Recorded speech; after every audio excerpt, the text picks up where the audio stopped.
Nom nom nom nom. Oi. Hello everyone and welcome to Tikva Hobbies. My name is Paulina and I'm a kneadaholic.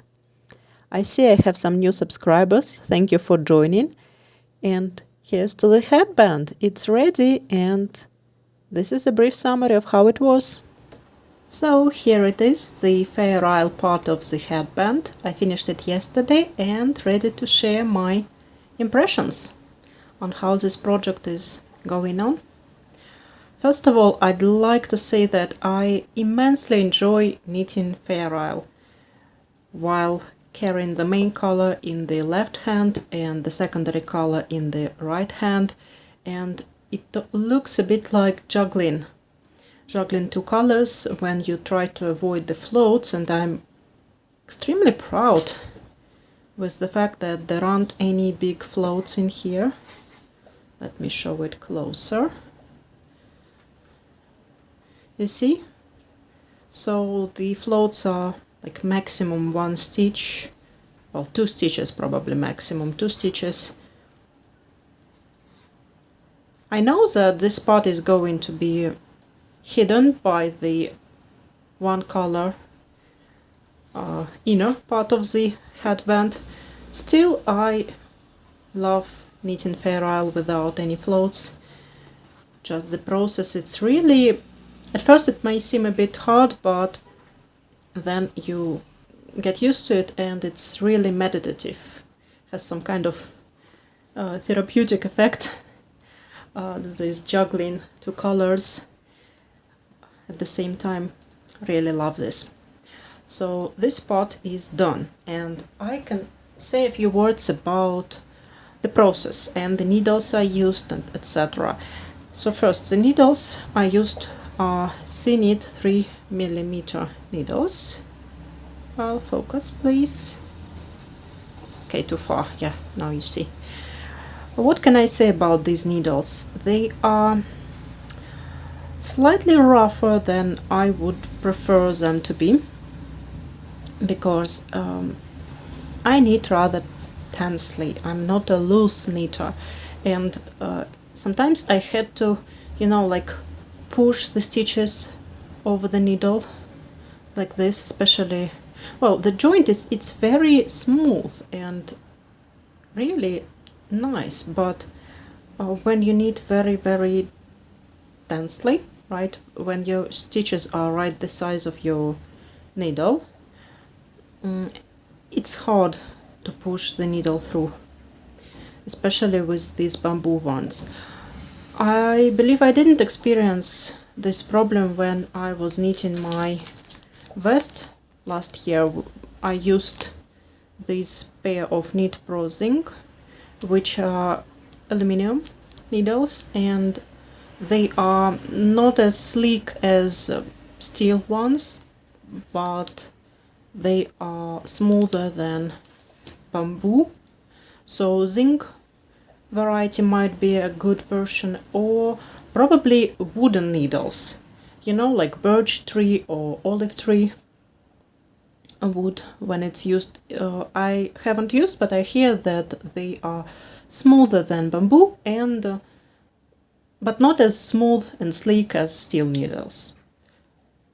Anyway, I managed, and I can't say that my fabric is uneven.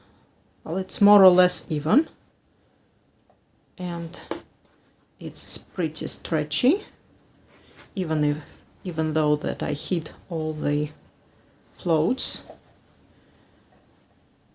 I'm quite happy with the fabric, and actually I even tried this part on before continuing with the one color part, and I adore it. I love it. I love how it turns out, and let's measure it, by the way.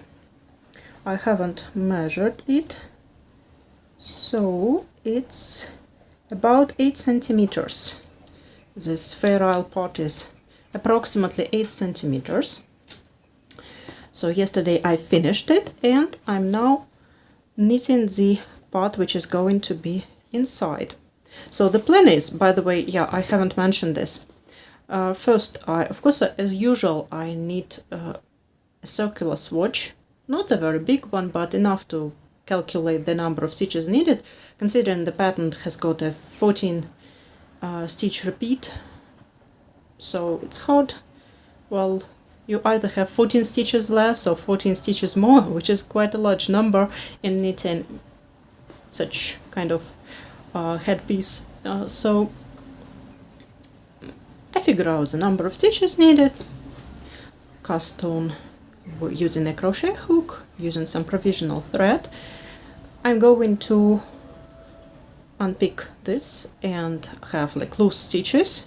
So the plan is to knit the green part, the inner part, and then kitchen stitch with these stitches in here. I might also knit a few rows of green so that the seam is going to be, I know that it's pretty much invisible, but still, you know, when you kitchen stitch, some stitches might be a little bit smaller than the others. So I would like the seam to be on the inside in here.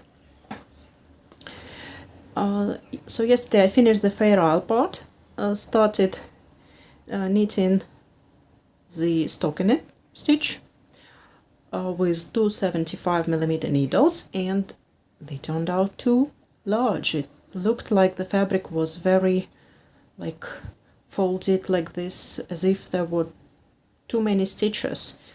And I know that this fabric tends to be denser, so I used like 3mm here, 275 here, but still it didn't work, so I had to restart with 2.5mm needles. And I had an ingenious idea, well, I think ingenious at this moment. Let's hope I don't change my mind, and well, the project turns out just as I envisioned it. Take a look. I started 2x2 ribbon, and I think this is a great idea for such a headband, because, well, at least I used to have such pieces, you know, not like warm ones. These I have never had, that's why I'm knitting this one. But the ones that you use for fitness, which you put around your hair, just not for it not to be in your way when you do some exercise. And I used to have one in cotton, I believe, handmade. Well, never mind, it was not knitted, but it got really stretchy.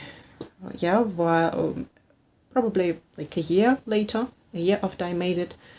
And I know such things can tend to be stretchy, yeah. Even if you take a hat, when you knit a hat and a year later after wearing this, well, edge part, yeah, which is on your forehead, it stretches a bit, and the head starts looking like a bell, yeah, a little bit like a bell shape, instead of being straight, yeah. This could be prevented with when you knit ribbon at the end, yeah, at the edge. 2x2 rib or 1x1 rib, well, doesn't matter. And I thought that I would like my inner part to be really close to my ears and my head, so that it's like very snug and warm and comfy. So I've decided to make 2x2 ribbons. So I worked like a few rows of stockinette, plain stockinette. Now I'm going to work ribbon, then a few more rows of stockinette at the end, and kitchen stitch this. And we'll see the result after blocking. I hope this is the right shape and everything. We measured it yesterday, and like this part is 22 centimeters, which makes 44. I usually prefer my hats to be like 46 centimeters, but it's pretty stretchy, and I'm not sure this is going to be small. I do hope. So see you when I'm done with it and after blocking. That's what the headband looked like before washing. I ended up using 2.5mm bamboo needles to make the ribbon as nice and smooth as my hands allowed me to. So the kitchen stitch is done and only washing is left.